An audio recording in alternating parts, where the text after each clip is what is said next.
News times के इस bulletin में आपका स्वागत है। मैं हूं तृप्ति। आइए नजर डालते हैं आज के जिले की खबरों पर। कोरोना वायरस को लेकर जारी किए गए लॉकडाउन 3 में झारखंड के लोगों को कोई छूट नहीं मिलने वाली है। लॉकडाउन 1 और 2 की तरह लॉकडाउन 3 भी पूर्व की तरह जारी रहेगा।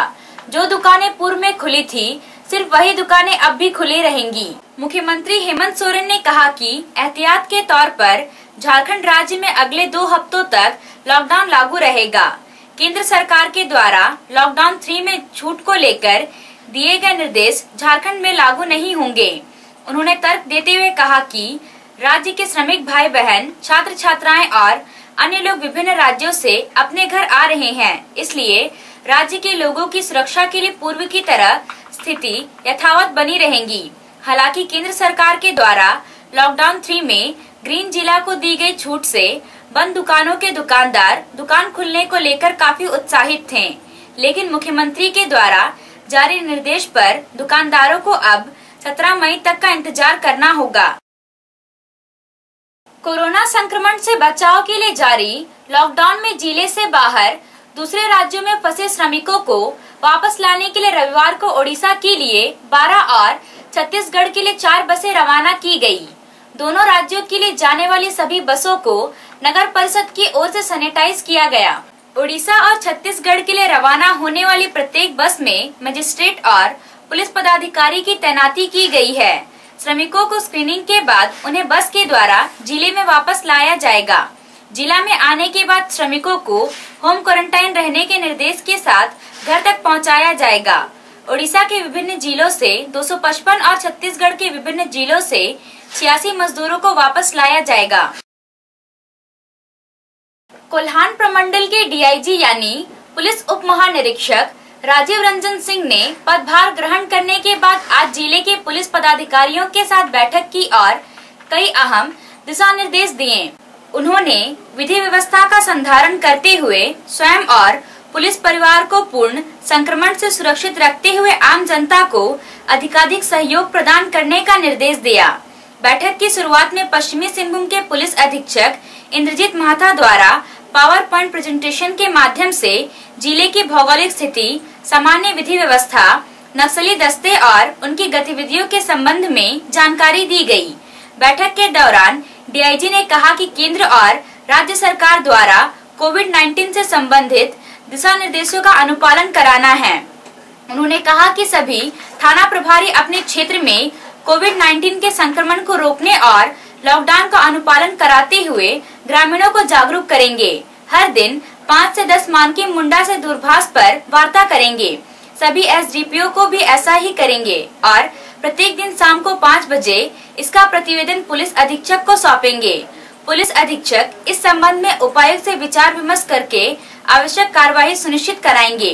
पुलिस पदाधिकारियों को क्षेत्र में पानी की व्यवस्था, लोगों के पास मास्क और सैनिटाइजर की उपलब्धता, किसी गांव में कोई बीमारी हो तो तुरंत आवश्यक मदद पहुंचाने की व्यवस्था, कोई व्यक्ति या परिवार भूखा न सोए, हाट बाजार में फिजिकल डिस्टेंसिंग का अनुपालन, सांप्रदायिक सौहार्द बिगाड़ने से संबंधित अफवाह से निपटने के लिए आवश्यक कदम उठाने की जिम्मेदारी दी गई है।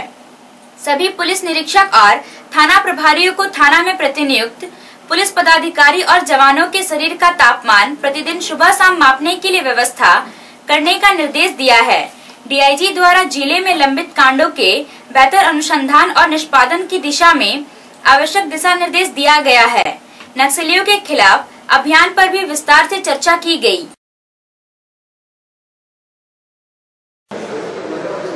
कोविड अभी के मीटिंग में हम लोगों ने कोविड-19 पर विस्तृत चर्चा किया है।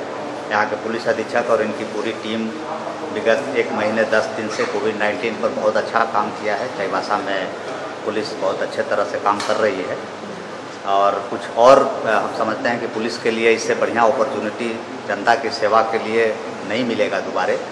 तो पुलिस आगे और क्या करना है उसके लिए भी मैं अभी एसपी साहब को सलाह दिया हूँ कि हर दिन हमारे थाने के हर ऑफिसर, जो ऑफिसर इंचार्ज है, वो अपने गांव के कम से कम 5 मुखिया और 10 मानकी मुंडा से बात करें और कोविड-19 से संबंधित समस्याओं के बारे में जानकारी लें। केवल इसी का नहीं, कि उनके गांव में कोई भूखा है कि नहीं, किसी को खाने की दिक्कत तो नहीं है, कहीं पानी की समस्या तो नहीं है, किसी भी व्यक्ति का तबीयत तो खराब नहीं है, खांसी सर्दी बुखार इससे ग्रसित तो नहीं है, किसी को पुलिस के हेल्प की ज़रूरत तो नहीं है। इन सब की बातों को जानकारी लेकर के वो फीडबैक एसपी साहब को देंगे, इनके माध्यम से डीसी साहब को फीडबैक जाएगा और इस पर पुलिस काम करेगी। क्योंकि अभी भी हम लोगों के पूरे ज़िले में या पूरे झारखंड में देखिएगा तो टेस्ट बहुत कम लोगों का हुआ है।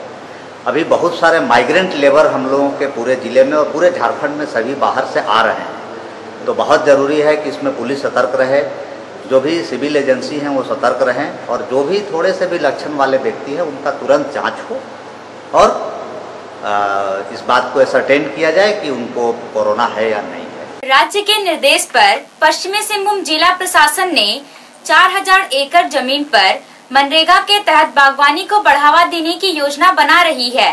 जिले के सभी 18 प्रखंडों में 200 एकड़ जमीन को चिन्हित किया जा रहा है, जहां बागवानी किया जाएगा।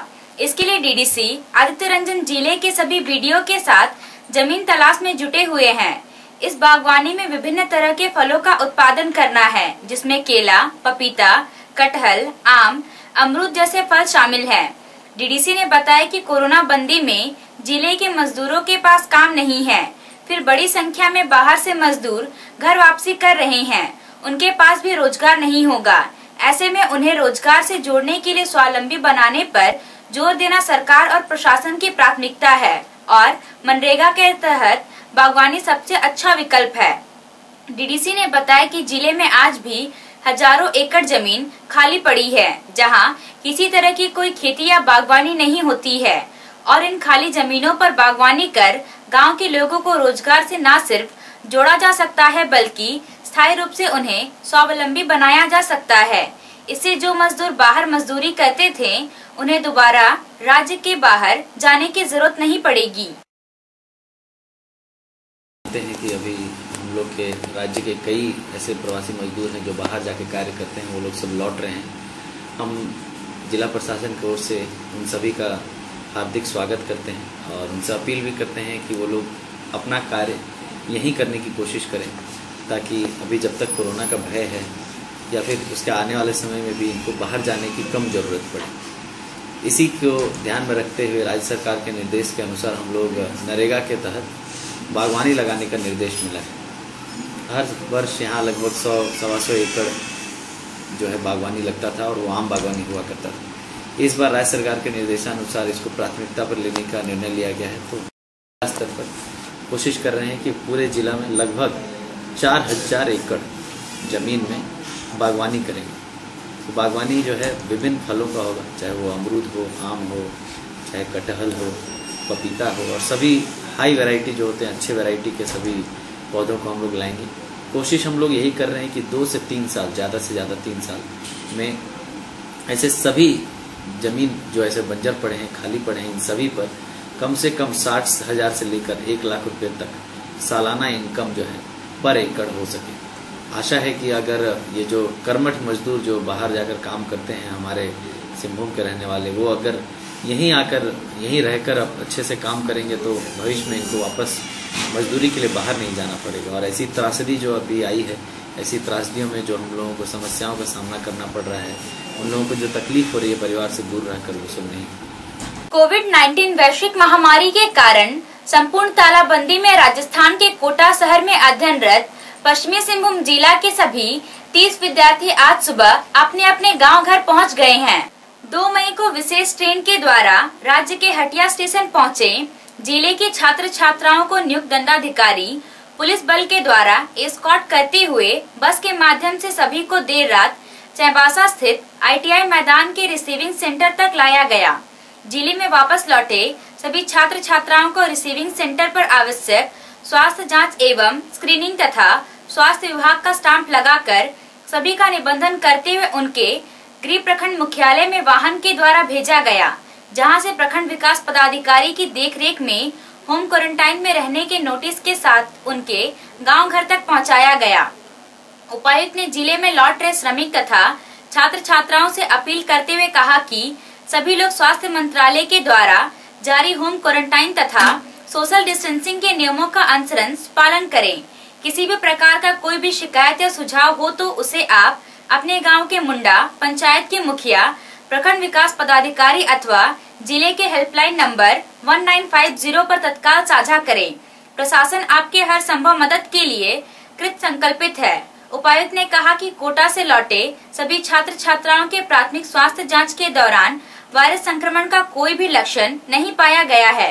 वापस लौटे 30 छात्र छात्राओं में चक्रधरपुर प्रखंड के 16, सदर चाईबासा प्रखंड के 8, नौमुंडी प्रखंड के 3, मनोहरपुर, सोनुआ और झिकपानी प्रखंड के एक छात्र शामिल हैं।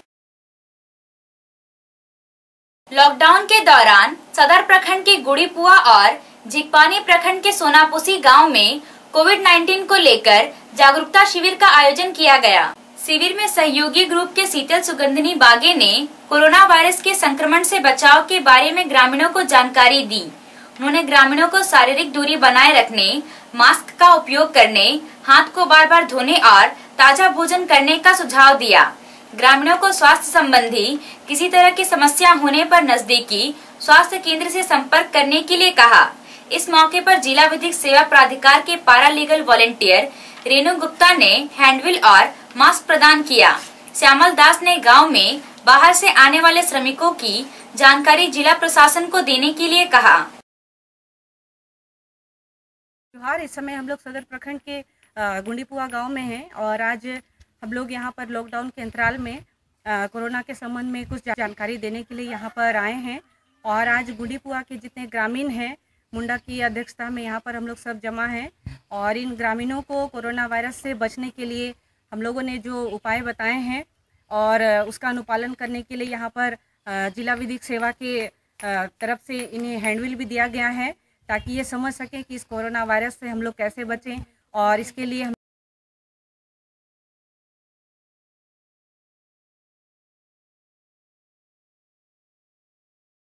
ताकि ये लोग जब अपने काम पे जाएं तो वहाँ पर दूरी को, शारीरिक दूरी को रखें एक दूसरे से और मास्क का प्रयोग करें ताकि एक दूसरे से हम संक्रमण से हम लोग सभी लोग बच सकें। जहाँ तक जैसे आप लोगों ने एडवाइस किया, हम लोगों को हमेशा दूरी बना के रखना है। उसके बाद कहीं भी अगर आप शॉपिंग करने जा रहे हैं या काम पे जा रहे हैं, ये मास्क पहन के चलना है।